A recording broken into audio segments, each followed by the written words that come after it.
Alrighty. Good evening, everyone.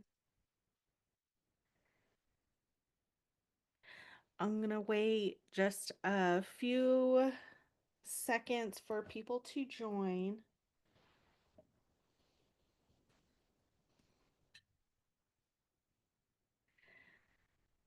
I'm really excited. I'm really grateful that y'all are taking time on a Sunday evening at the last minute to listen in. All right, why don't we go ahead and get started? Lauren, since you're the guest and you created these beautiful slides, please introduce yourself. Who are you? What are you about? Hi, Rachel. Hi, everyone. I'm Lauren Van Schilfgaarde. I'm a tribal member of Cochiti Pueblo. I grew up in Albuquerque. I am now an assistant professor of law at UCLA. I work in researching federal Indian law and tribal law. I've had the privilege and honor of working with Rachel on several different projects, including past webinars.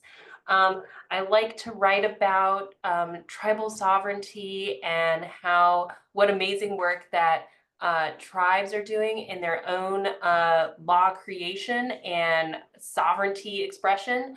But I also am deeply interested in reproductive justice and reproductive rights, which unfortunately has eerily, there's a confluence here and is requiring a lot of reaction. Thank you so much. I'm just about to, whoops, live stream this. See if we can get it to live stream on Facebook. Go live, please. Okay. While we're waiting for that to load, Guatsi Hopa, good evening, everyone. I'm Rachel Lorenzo. I'm the founder and co-executive director of Indigenous Women Rising. I have been getting quite a few questions about um, this question of birthright citizenship and what it means for Indian country.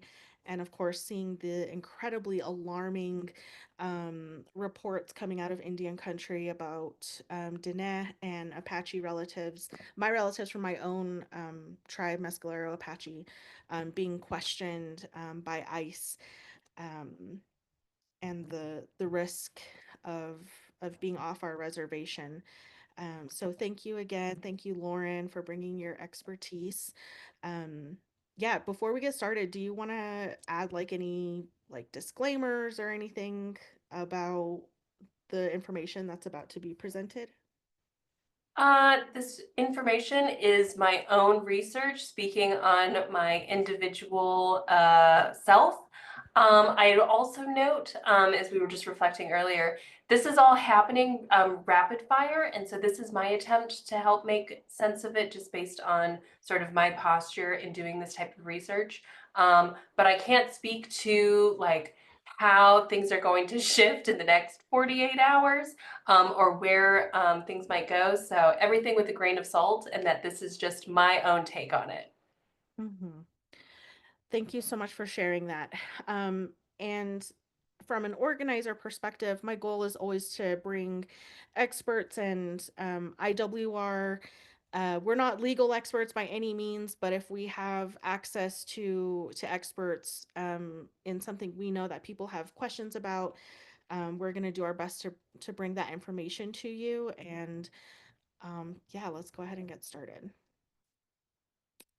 So part of what we're going to go over is the executive order and what quote unquote birthright citizenship means.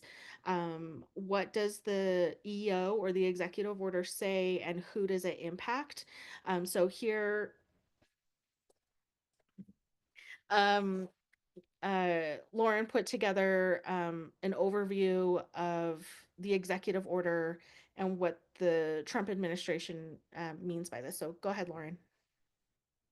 So, generally speaking, executive orders are policy statements that the president can issue at any time in their term. Um, we have a government made of separate powers, a legislative branch, an executive branch, and a judicial branch. Generally speaking, the executive branch is charged with enforcing the law, not creating the law. But within that enforcement mechanism, there are some small parameters that a president can do, including change in regulations or in policies.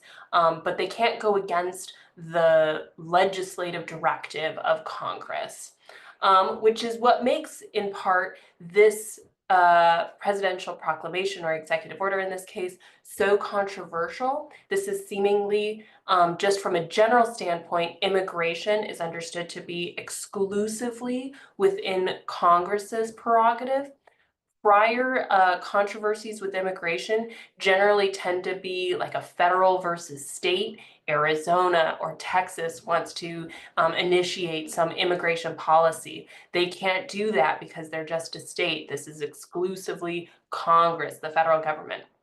But in this case, we arguably have a tension between the executive and the legislative branch. But before we even get there, we have a different problem, in this case, the Constitution. But I'm always interested in what the actual language says.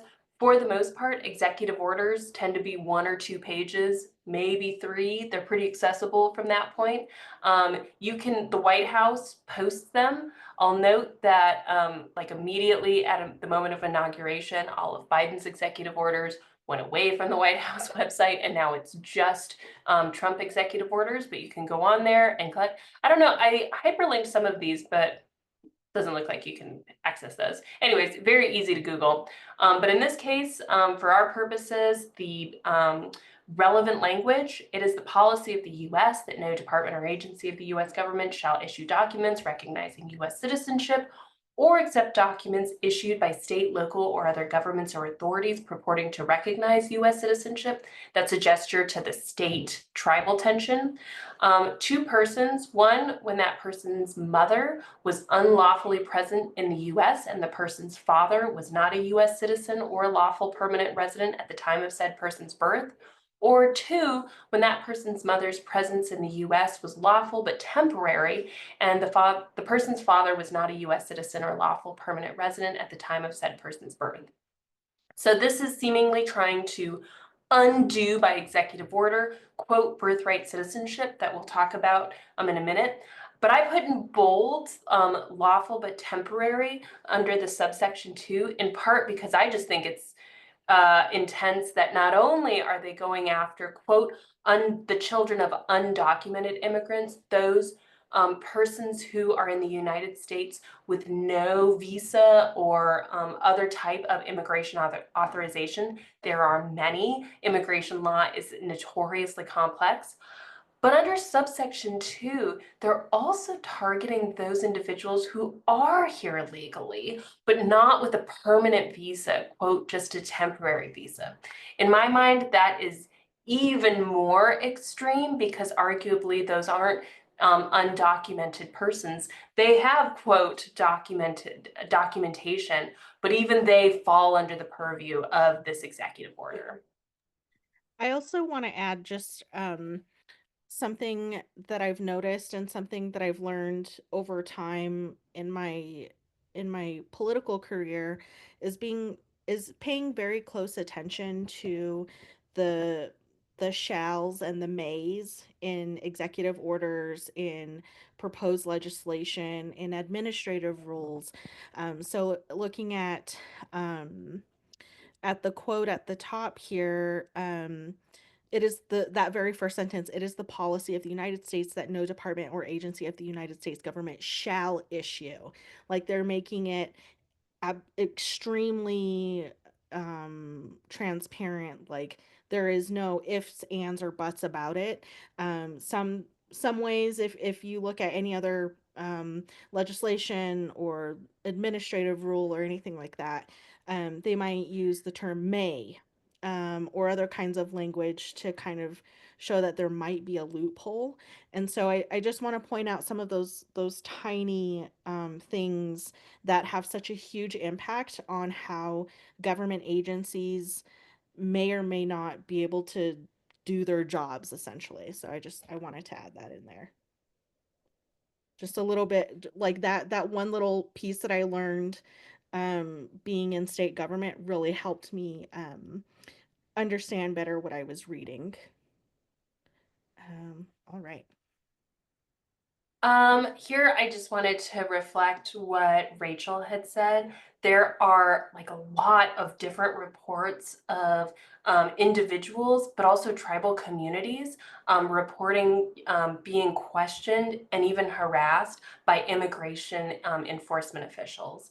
Um, Typically known as ICE, this is Immigration and Customs Enforcement. This is a federal law enforcement agency that is charged solely with enforcing federal immigration law. In contrast to, say, a FBI agent, which is a different federal officer, or a local police officer, your typical municipal or sheriff's department, which is at the county level, and also in contrast to a tribal police officer.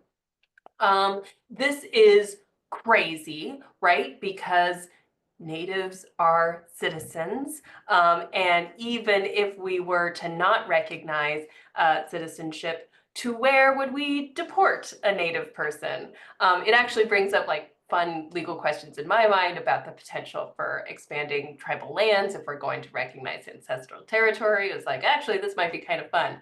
What's not fun is the very volatile, generally violent context in which these types of engagements are taking place. The detainment authority of ICE is extremely broad. ICE detainment facilities are notoriously very horrific. It was in the last Trump administration that we saw the explicit policy of separating children from families as a purpose of harassment to encourage self-deportation. This is deeply alarming and seemingly an invitation for violence. The I think one of the many takeaways in my mind is the extent to which Native people have been racialized and are being targeted because sort of the unsaid but blatant assumption behind this presidential proclamation is a value statement about who should be, quote, an American and who should not be. And so the encompassing of Native people, I think, is ironic, but not a surprise.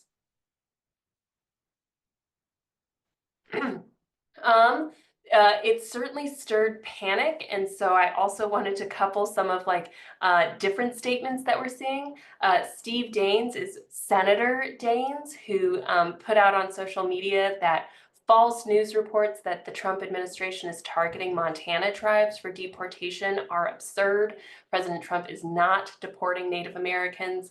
We also saw public statements from several tribes, including, as Rachel mentioned, the Mescalero Apache tribe, as well as the Navajo Nation, tribes in the Southwest, closer to the US-Mexico border. We saw different statements coming from northern tribes, including Fort Belknap and Fort Peck, discussing that, sort of the frenzy that is going on, people concerned. They were responding more to just sort of the hysteria rather than reports of tribal members being themselves asked. In my mind, they both evidence there is clear concern and panic and alarm and confusion across Indian country. I think that is deeply unfortunate, perhaps not unexpected with these types of presidential proclamations in which sort of the part of the strategy is shock and awe. In that regard, mission accomplished, that Indian country is clearly extremely rattled by this. And I think appropriately so. It's deeply rattling, and even from my sort of privileged like legal research perspective, it's really confusing and unclear what exactly the next play is going to be.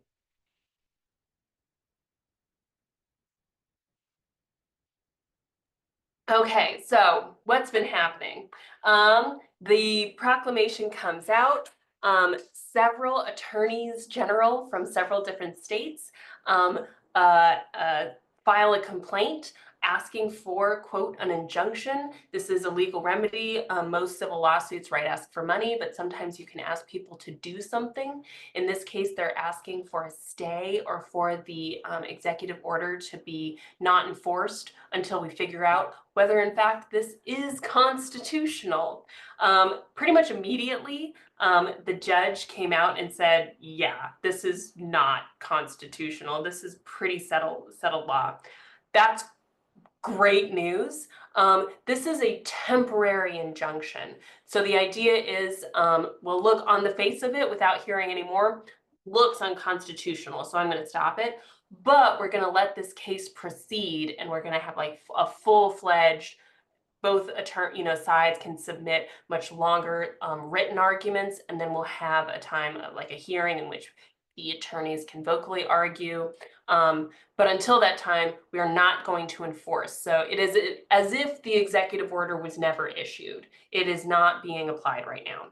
What's interesting is that doesn't necessarily trickle down to like the actions of ICE, the extent to which there is enthusiasm for immigration enforcement, even if it doesn't specifically mean this, right? ICE targeting those who are undocumented is different than recognizing the citizenship status of their children. And so the general context remains volatile. But it is interesting to note that during the oral argument for this temporary injunction hearing, the judge stated, this looks like it's, quote, blatantly unconstitutional. That's great news from a legal standpoint. Lauren, can you briefly explain what an attorney general is and like the kind of um power or like what their position does in their state? Yeah, the Attorney General is generally the top the top lawyer in the state. And so right now we're awaiting I forget the term, the affirmation. Congress needs to approve political appointees, including the federal attorney general. The previous candidate was Matt Gaetz, which was something. He thankfully eventually stepped down from that nomination. Now we're awaiting the confirmation hearings for confirmed. That's the word I'm looking for. The confirmation hearings for Pam Bondi. Stay tuned. So we currently don't have a permanent attorney general for the federal government. But each state, or at least most states, have their own attorney general. And it was those state attorneys general that were issuing this sort of like a collective, like we need to get on this again. Part of the tension again, which I imagine is going to come up in the bigger hearing, is that this is supposed to be exclusively federal, and so there's going to be some standing arguments about the extent to which states have a stake in this. Thank you so much for that. I just like really quickly, I might interrupt you with questions like that because I know that there may be folks who watch this later who are like, wait, what do they do? What does that mean? So Oh, please. And I see, I'm going to try and keep up with the Q&A, but great questions, Anthony. yeah, Okay, so, oh, real quick, sorry. Anthony asked, do tribal attorney generals have any weight or standing in federal courts? At some The answer is it totally depends, but generally, yes. But it totally depends. Okay, so for our purposes, I wanted to break down what the legal arguments here for those of you that are interested. It's kind of fascinating, even though it's ultimately laughable. So this executive order, and now the US Department of Justice that is defending this executive order, are somehow trying to argue that they can prevent the children of undocumented immigrants from attaining US citizenship. How the heck are they going to do that? Okay, so when we say that this is unconstitutional, we're referencing the 14th Amendment, Section 1. For my history buffs, you'll remember that the 14th Amendment is part of the three major amendments that were enacted after the Civil War. The repudiation of slavery, the repudiation of the Three-Fifths Clause, but also the repudiation of this case, Dred Scott. In Dred Scott, the court held that the children of slaves were not eligible for US citizenship. And so, like a horrific holding, but it was in specific response to this holding that the Section 1 of the 14th Amendment was enacted to say, no, actually, that's crazy. All persons born or naturalized in the United States and subject to the jurisdiction thereof are citizens of the United States and the state wherein they reside. So when people say, like, we have birthright citizenship, it's referencing this sentence. If you're born in the United States, you're a citizen. It doesn't matter if you're a descendant of a slave. And it shouldn't matter if you're a descendant of a parent that's not a US citizen. If you were born here, you're a US citizen, period. I included the second part of Section 1 just because I think having like full quotes is helpful. I like to know like what people are quoting and that they're not like selectively quoting stuff. But also the second part is up until today the much more famous part of the 14th Amendment, Section 1. This is where you have due process, equal protection. The bulk of constitutional law is in this section as they apply to the states. Now, what's happening, okay, so I also, United States v. Wong Kim Ark. This was a US Supreme Court from 1897. If there was any confusion about whether this first sentence applied to the children of immigrants, this was arguably settled in 1897. Again, for my history buffs, you might remember that the United States used to heavily restrict immigration, and at that time included the Chinese Exclusion Act, that basically like no Chinese people may immigrate to the United States. Very harsh, very racialized. But the question then came up, well, assuming a Chinese person is in the United States and they have a child that is born here, are they eligible for citizenship given the Chinese Exclusion Act? Arguably the exact same legal argument that this executive order is attempting to make. And in Wong Kim Ark, they said, yes, the child is a citizen of the United States. See the 14th Amendment. Very, very straightforward. And so this is like, how can they get around Wong Kim Ark? This is fundamental. This is a 120-year-old decision here. Okay, finally, I've highlighted the phrase subject to the jurisdiction thereof. That is where the DOJ is attempting to make their legal argument that not all persons are eligible for citizenship, only those persons who are subject to the jurisdiction thereof, and they're attempting to inject significance there that hasn't previously been recognized. We have a question, another awesome question from Anthony, which I'm pretty sure we're going to get to towards the end. Are we more protected by the 1924 Indian Citizenship Act? We are going to get there, so I'm going to hold off until that one. Okay, cool. All right, 1866 Civil Rights Act. Okay, So in their brief, which again, it was a very small brief because this was just a temporary restraining order. So there's a little bit of reading the tea leaves here, but the Department of Justice is attempting to say that subject to the jurisdiction thereof actually has some limitations in it. They are saying that the 1866 Civil Rights Act is where you can find these limitations. Okay, so going back, right? The 14th Amendment is made a part of our Constitution in 1868. It was effectively borrowing what was then just a congressional act, a statute, this 1866 Civil Rights Act. And that, the 1866 Civil Rights Act says, be it enacted, that all persons born in the United States and not subject to any foreign power, excluding Indians not taxed, are hereby declared to be citizens of the United States. The 14th Amendment doesn't say this, right? The 14th Amendment just says subject to the jurisdiction thereof. Here they're saying the 1866 Civil Rights Act defines what's subject to the jurisdiction thereof to include not Indians and not those who are subject to any foreign power. So they're effectively arguing that subject to a different foreign power is any immigrant, or at least any non-permanent resident of the United States.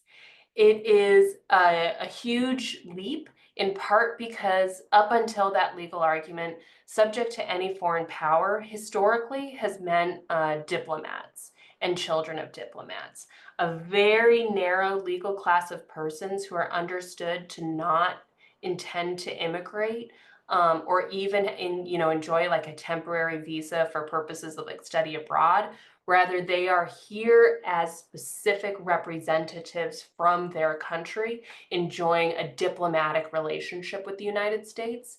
Includes all sorts of fun things like diplomatic immunity. When you're in the embassy of a country, you're on like their territory. A whole interesting subset, but ultimately very narrow area of law. But that brings us to excluding Indians not taxed. Like, what is going on there, and where do we get that?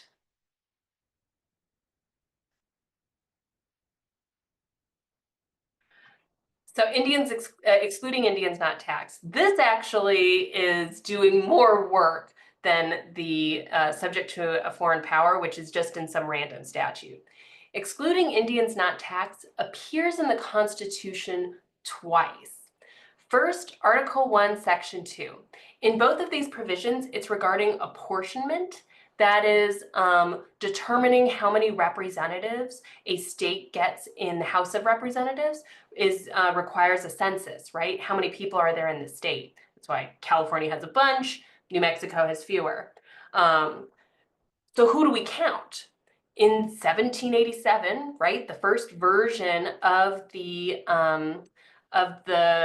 Constitution, we get this, that it is going to include the whole number of free persons, including those bound to service for a term of years and excluding Indians not taxed, 3/5 of all other persons. This is the famous 3/5 clause that slaves are only going to be counted as a partial person, but it includes Indian not taxed. 14th Amendment, it's the Civil War. We are, right, repudiating slavery. We're repudiating the 3/5 clause. So we get this amendment, representatives shall be apportioned, counting the whole number of persons in each state. But we retain excluding Indians not taxed. This is the Constitution we have today. This is still in there. So who the heck are Indians not taxed? Some people argue this means that Indians shouldn't be taxed. That is a different argument for a different day, but this is generally a reference that Indian persons defined as not taxed are separate, right? They belong to separate sovereigns. They might be inside the United States, but it is outside of the American polity. For a long time, historically in US law, Indians were denied US citizenship. And this was just, that like you're separate, you're over there, you're your own separate nation. We get early case law in the early 19th century that when you leave the state of Georgia and enter Cherokee Nation, you're in a totally separate sovereign with separate tribal laws that apply. This is really a gesture that Indians are politically distinct, akin to diplomats. It's an entirely different political relationship. Go to the next slide. I'll try and wrap it up here. We're like steep in Indian law. This is where it gets dark, and I think where the Department of Justice argument is arguably the most vile. They're relying on this case, Elk v. Wilkins. So we had, Dred Scott that said descendants of slaves can't be U.S. citizens. We then had the 14th Amendment that says, yes, they can, but Indians are still outside. Um, Part of the historical reasoning was that if a Native person is a member of their tribe, then their allegiance is to their tribe. And because tribes are historically the enemies of the United States, you couldn't be one or the other, or you couldn't be both. You had to be one or the other. And that was upheld in this case in 1884. What's notable here is that the litigant in this case had left his tribe, right? He had said, I want to be a good American and I reject my tribal community. I want to be part of the American polity. Sign me up. And he is still denied US citizenship. Note that this, right, he's born in the United States by definition. I note in the first paragraph, this is arguably part of like that Indians not tax clause, recognizing tribal nations as, quote, distinct political communities. Yes, true then, true today, but it's the second part that's deeply problematic. The members of those tribes owed immediate allegiance to their several tribes and were not part of the people of the United States. They were in a dependent condition, a state of pupillage, resembling that of a ward to his guardian. Indians and their property exempt from taxation by treaty or statute of the United States could not be taxed. Sorry, I think I wanted to include a different part too that's like bugging me, so I'm just gonna bring it up here real quick. Yep. While you're doing that, I from like an organizing or not even organizing, I guess like bratty perspective, like this just goes to show no matter how much as native people or even like myself also being Mexicana, like no matter how much we try to deny our roots, white supremacy will never accept us. White supremacy will never let us join the club and play with their toys. And my very layman's understanding of Elk v. Wilkins is so it's not just dark, it's just heartbreaking. Like just seeing how much like we were seen, you're right, like as enemies of the United States. We were still part of the Department of War until like what, the 20th century, as opposed to being moved to the Department of Interior. So even the way that the United States viewed our political status, which was also affirmed this century, just a few years ago, right? Our political status as Native people, not just a racial status or an ethnic status, affirmed by the Supreme Court. Like, I just feel that it's really important to note, like, no matter how much we try to align ourselves with these institutions, like right now, they'll still never let us be part of their club. So Yes, I found the paragraph that enforces exactly that, so I posted it, effectively saying that the reason that Native people are never going to be part of the club is because they are not fit for civilized life. That is that there is a deeply racial component to this, and that it's not just that they are distinct political communities, but that they are inferior, and thereby ineligible because of their nature, not because of their nation status or because of whether or not they were born here. And so this notion that Native people are inherently um, not eligible for citizenship because of their uncivilized status is racist and simply not logical. There's not really a great reasoning to that. But as sort of teed up in regards to the 1924 Indian Citizenship Act, Elk v. Wilkins eventually becomes moot. So if we can go to the next slide, we're almost done. Oh, I just wanted to note really quickly here. Native people could get US citizenship. There wasn't a categorical prohibition. There were a couple of pathways that Congress had built via statute or treaty. But often it required the Native person to reject their tribal membership, as I said, like Elkhead did. He didn't have an enabling statute, though. That was his problem. But a lot of allotment statutes did, that said, like, okay, we're carving up an allotment for you. It will hold it, for 25 years for just in case.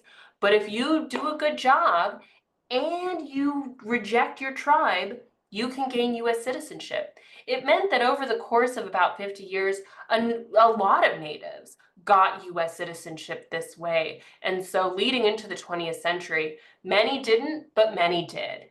It was complicated, but it was also recognized as very piecemeal and kind of a hot mess. So then that led into the 1924 Indian Citizenship Act.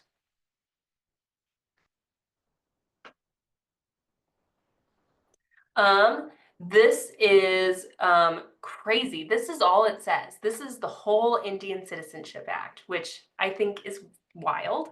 That all non-citizen Indians, recognizing that there are many citizen Indians, born within the territorial limits of the U.S., be, and they are hereby declared to be, citizens of the U.S., provided that the granting of such citizenship shall not in any manner impair or otherwise affect the right of any Indian to tribal or other property.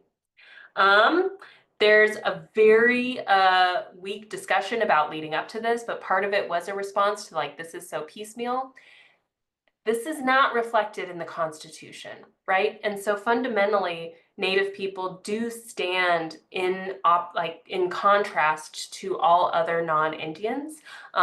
If a Native person hadn't already gained their US citizenship, the rest of us attained it via this statute, this act of Congress. So for our purposes, any ICE officer attempting to ask for papers, null and void because of the Indian Citizenship Act of 1924. I noted that the legislative history is very weak. This is basically one of the only things that was asked on the floor of Congress about what the impact of the Indian Citizenship Act was. And so I just wanted to point it out of just about sort of where we are in the legal battles that are currently being fought. A senator asked, what does this mean? Can natives vote? Like, are they going to be able to vote because of this? And at the time, the response was no. Just because you're a citizen doesn't mean you necessarily get to vote. In fact, the laws were examined, and it is not the intention of this law to have any effect upon the suffrage or eligibility to vote, qualifications in any state. In other words, in the state of New Mexico, my understanding is that in order to vote, a person must be a taxpayer, and it is in no way intended to affect any Indian in that country who would be unable to vote unless qualified under the State Suffrage Act. It does not in any way change the right of the Indian to any tribal relation or any property he now holds. It simply makes him an American citizen. In fact, Native people in the state of New Mexico would continue to be denied the right to vote up until a famous 1948 Trujillo case. But even then, for most Native people, the right to vote wasn't fortified until the 1965 Voting Rights Act.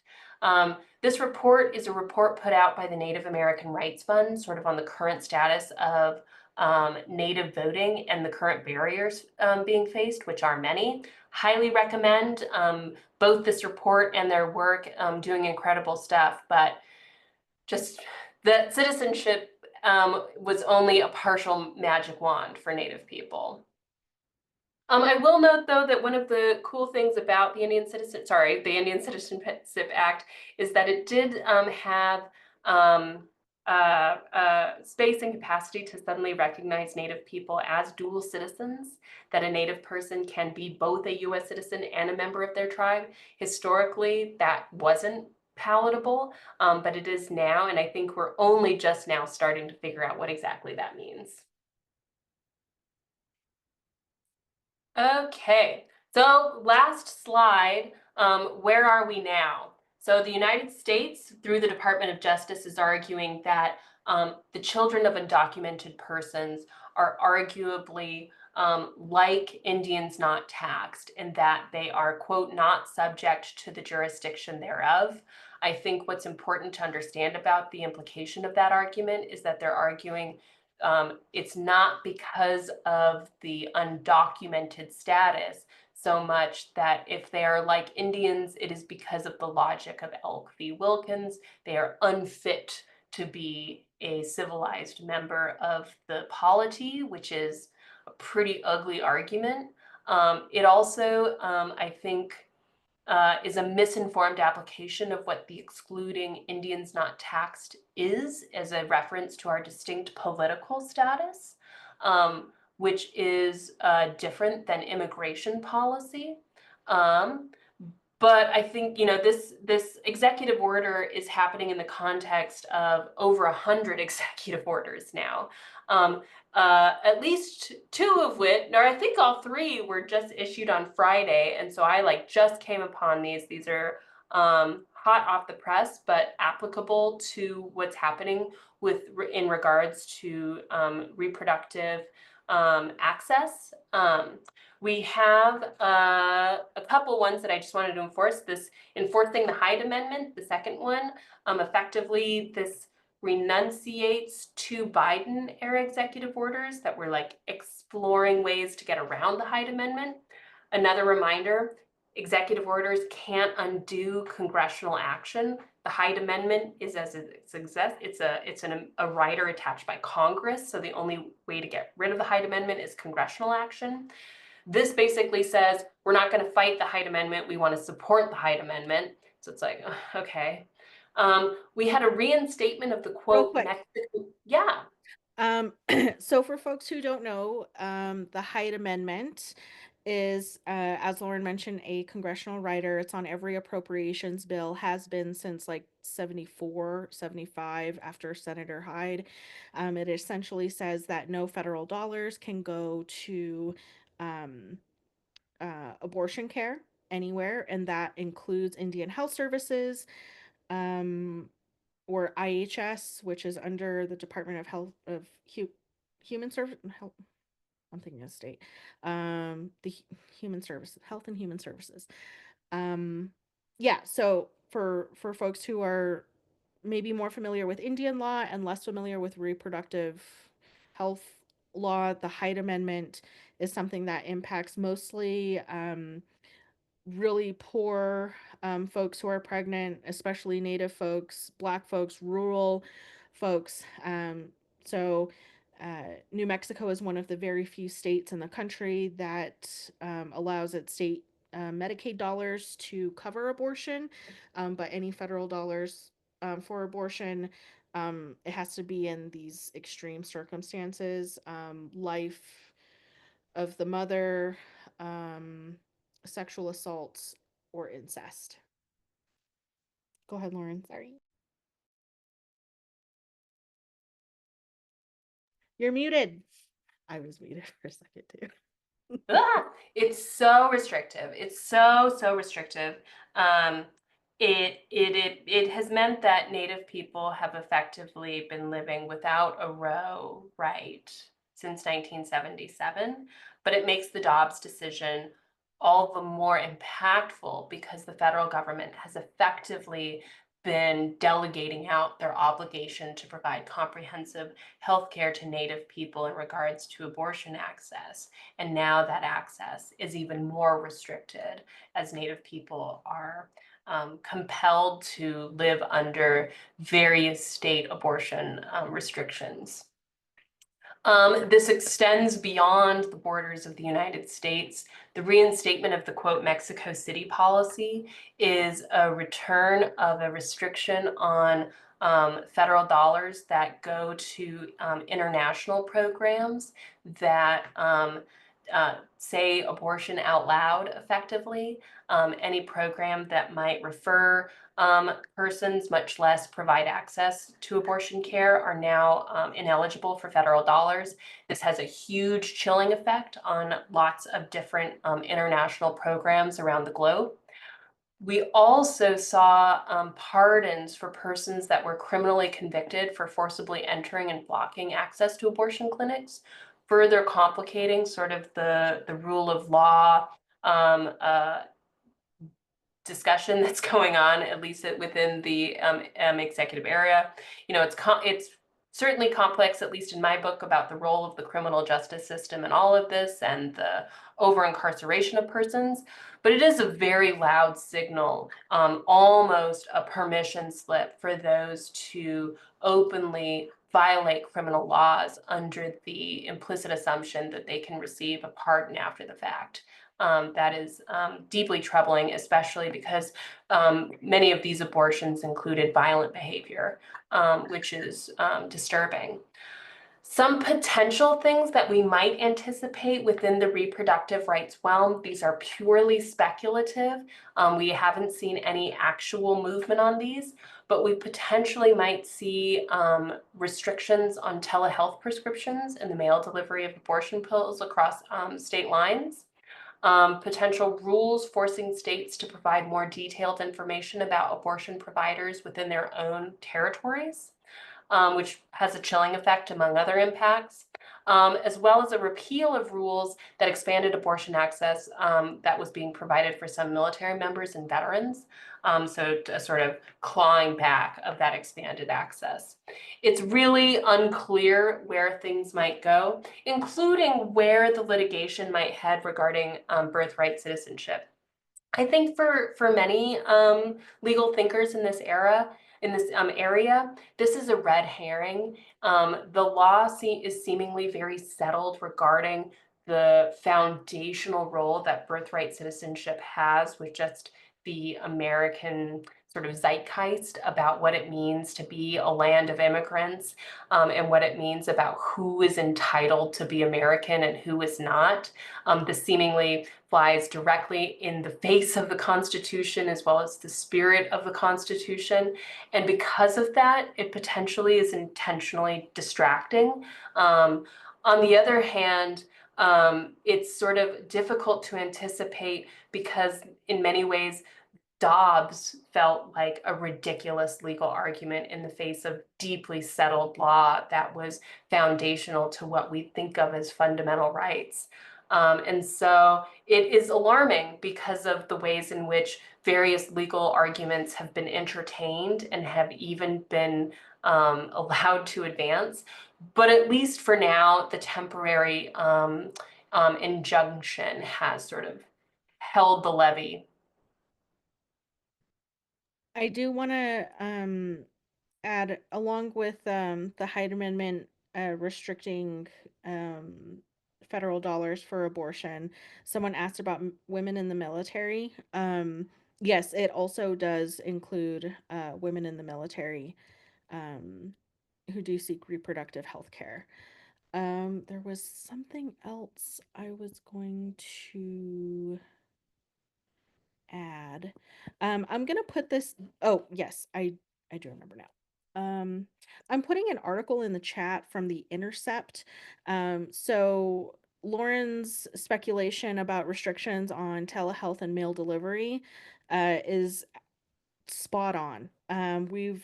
We're actually we have been reading reports of the use of drug sniffing dogs in very red states like Mississippi, I believe, trying to sniff out where yes, in Mississippi, um, sniffing out or attempting to sniff out abortion pills and the ways that folks have been trying to figure out who's mailing these abortion pills, where are they going, um, which is really concerning because right now, abortion pills, you're able to um, mail those in any state. Um, there are some states like Massachusetts that have really great shield laws. Shield laws protect providers that provide abortion care or provide telehealth services or mailing abortion care packages with abortion pills. We work with one called the MAP, which is out of Cambridge, and again in Massachusetts. So we're seeing that. I think it's just going to ramp up this year. But yes, there is evidence of snitches trying to out people receiving abortion pills by mail. Um, and it looks like Lauren is typing an answer to Lucas's iPhone's question.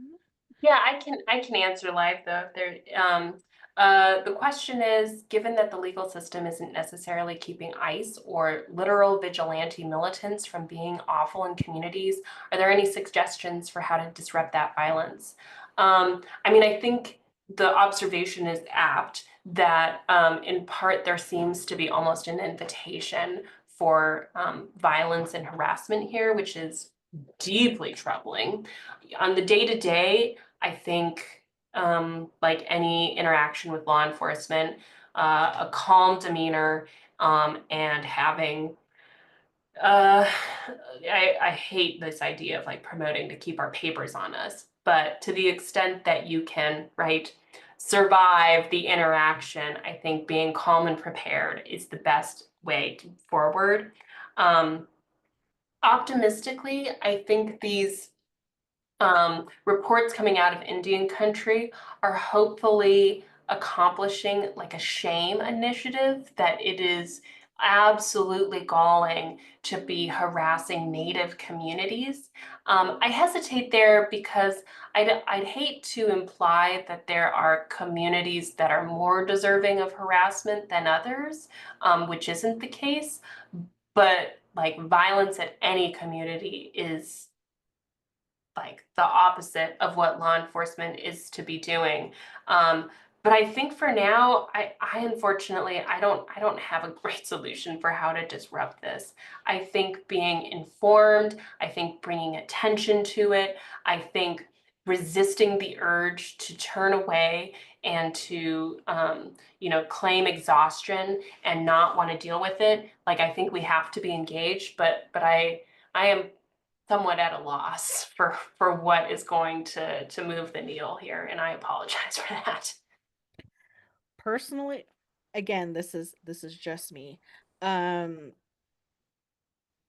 Everyone should look inward very deeply and very honestly about what you are willing to do to protect not just immigrant communities, but also um, native communities, because every single one of y'all is on stolen land. And not just native people stolen land, but also those who are coming across this very arbitrary border, right? Like this is their land too. And so I'm for myself, and again, everyone should take stock of like what kind of risk they're willing to take. Not everyone is made for the front lines, whatever front line might look like. And yeah, just being able to, what risks can you afford?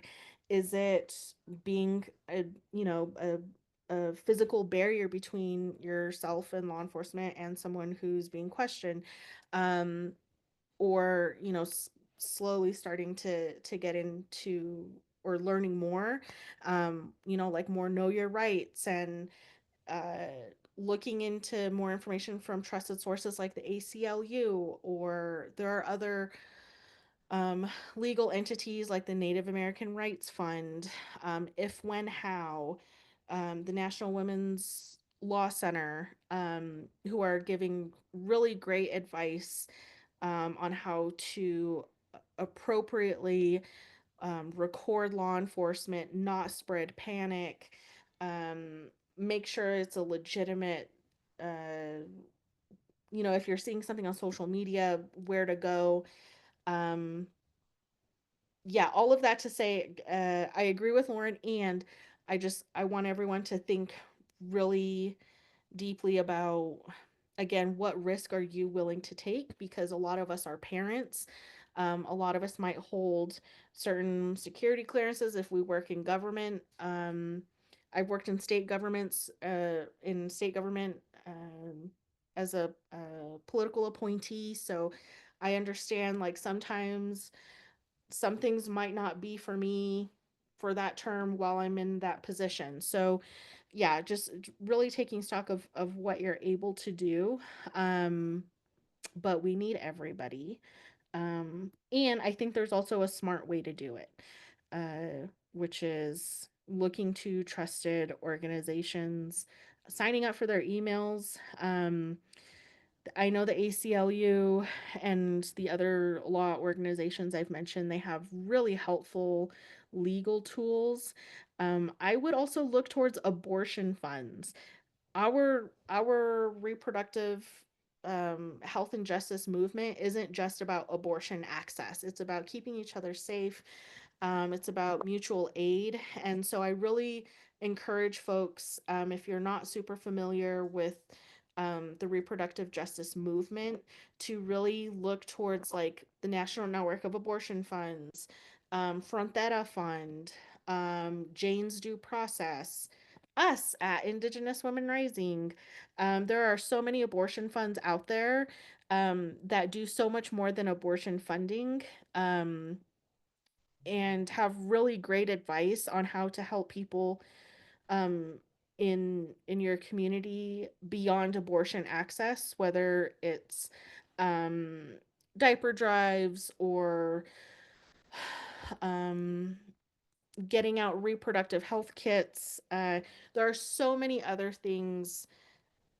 I wish I had the words to articulately describe just how beautiful the reproductive justice movement is, because we do so much more than just abortion funding. And part of our philosophy around reproductive health and justice and moving more towards reproductive sovereignty, taking into account the tribal nations that our staff come from and how IWR was founded, making sure that we are sharing uh, or having these more nuanced conversations, because our political status is so complicated, and of course we need incredible experts like Lauren to help us navigate these. So I'm sorry if that wasn't like a full answer, because again, this was just kind of um, put together because of what we're seeing on social media and what community members are asking of IWR. Um, and are there any lobbies you recommend we join? I'm not really sure what lobbies mean. Like lobbyist orgs. I don't know what that means. I mean, I think you provided a whole bunch, including Indigenous Women's Rising. But I also think as this is all happening so fast and like even like preparing these slides for me, it's helping me like better appreciate like I didn't know what the battleground was going to look like yet. This week has been devastating, but it's also been deeply informative about like, these are the type of arguments that are being made. These are the assumptions on which they are resting. And this is like where they anticipated to go. That wasn't clear yet. And so I think it's only now that it's like I'm starting to understand what the charge is, which is a long way of saying I don't have any great recommendations yet, but I think we're starting to like form them and figure it out. But I personally am deeply grateful for the Indigenous Women Rising, which has not only been a resource of like practical resources, but also like an intellectual home for a lot of like these types of gatherings as well as others. And so thank you, Indigenous Women Rising. Of course. We have one more question from Kimberly.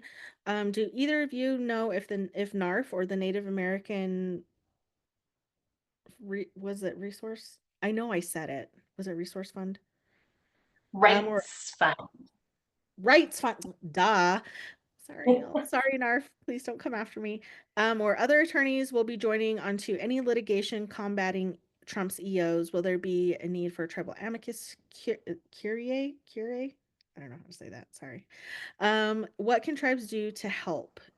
Is this the wrong platform to ask the question? So I will Absolutely say, not. absolutely not. I totally agree.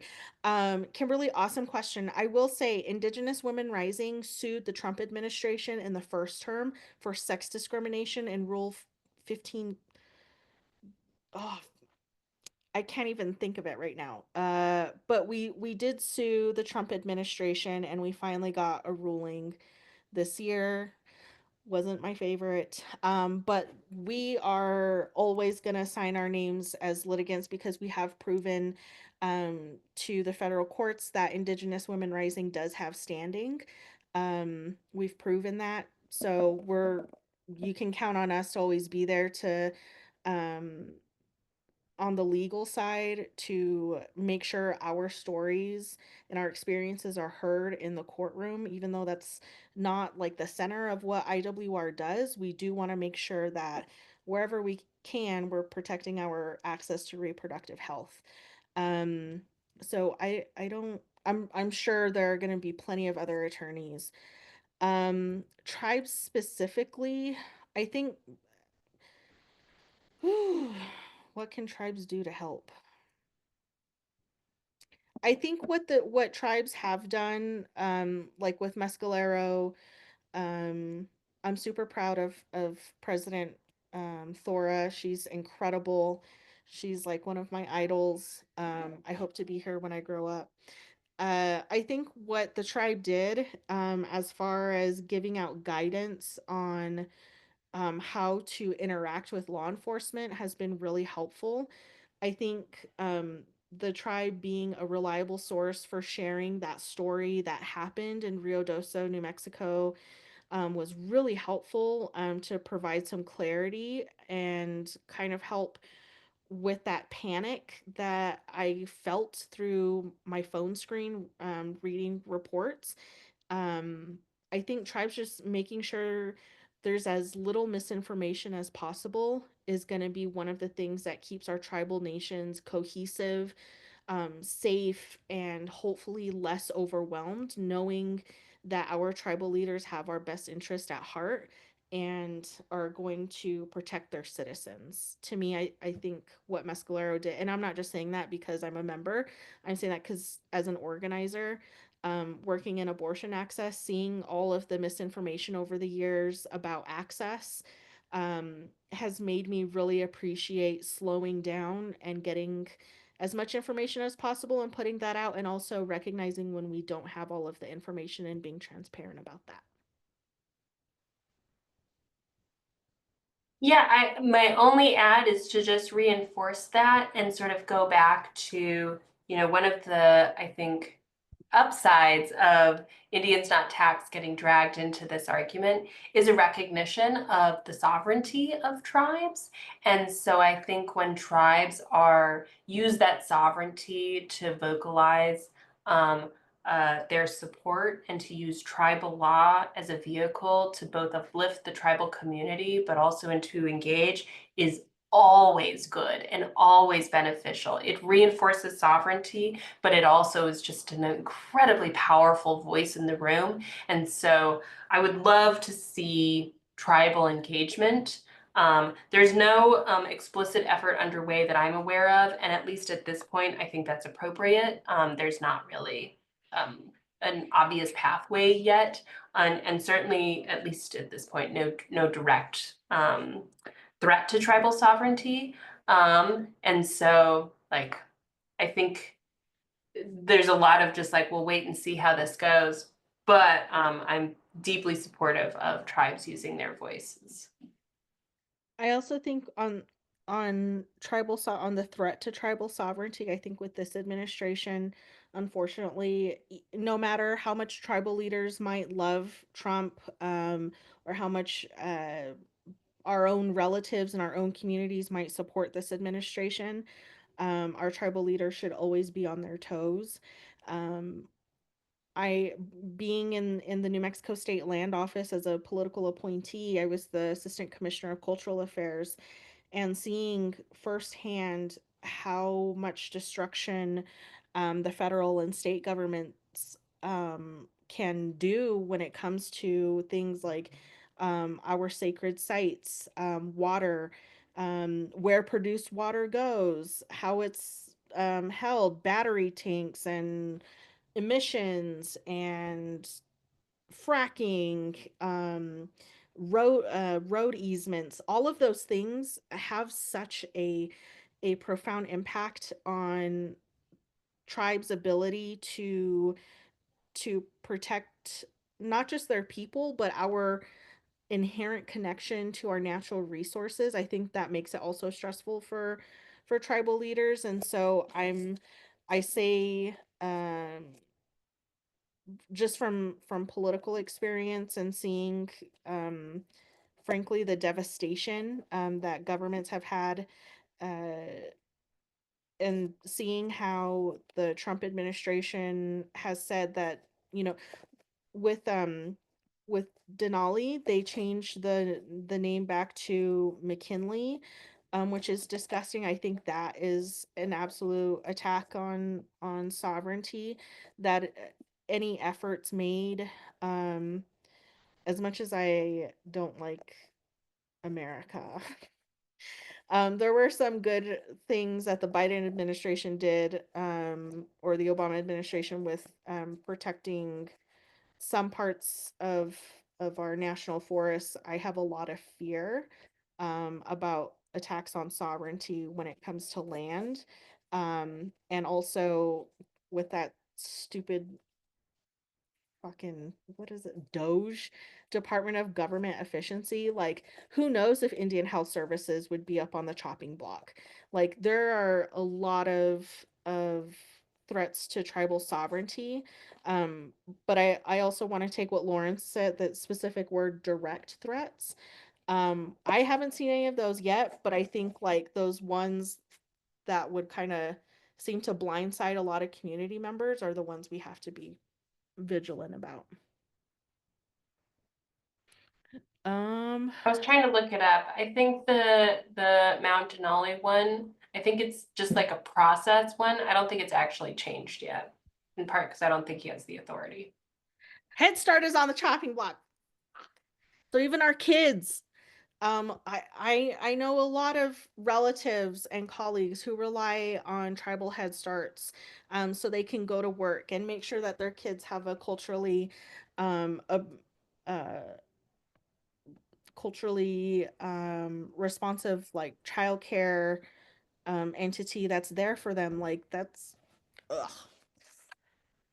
Love my land. I hate this country. The And I pulling always out get of the really sad. Paris Agreement, I think, is deeply troubling and Oh, for impactful sure. for Native communities.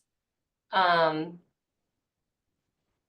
the expedition of resource extraction, I anticipate we'll see more of that, especially with like expediting federal leases on or adjacent to tribal lands regarding extraction of natural resources.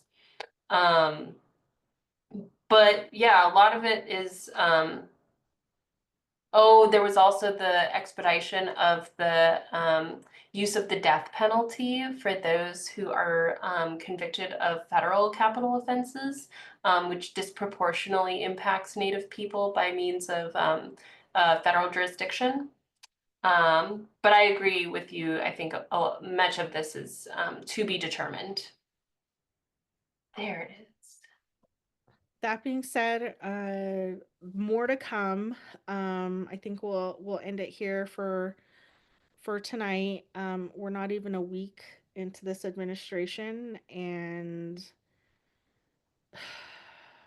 it's been a lot. So I'm thinking of everyone, praying for everyone. If you're overwhelmed or just feel helpless or hopeless, please don't. Please know that they're your own community members are out there. Are I know our tribal leaders are figuring out how to navigate all of this with what little resources our tribal governments have. And if there are any topics around reproductive health that folks would like us to do another webinar on, feel free to DM us on Instagram or email us. Go to our website, iwrising.org. We have a submission form. Um, Two staff people monitor that, so nothing has fallen through the cracks. Please reach out to us. If even if we can't help, we'll do our best to find someone who can. So, thank you all. Thank you so much, Lauren, for taking time on a Sunday night. And have a good night, everyone. Thank you. Thank you very much. Thank you to everyone who attended.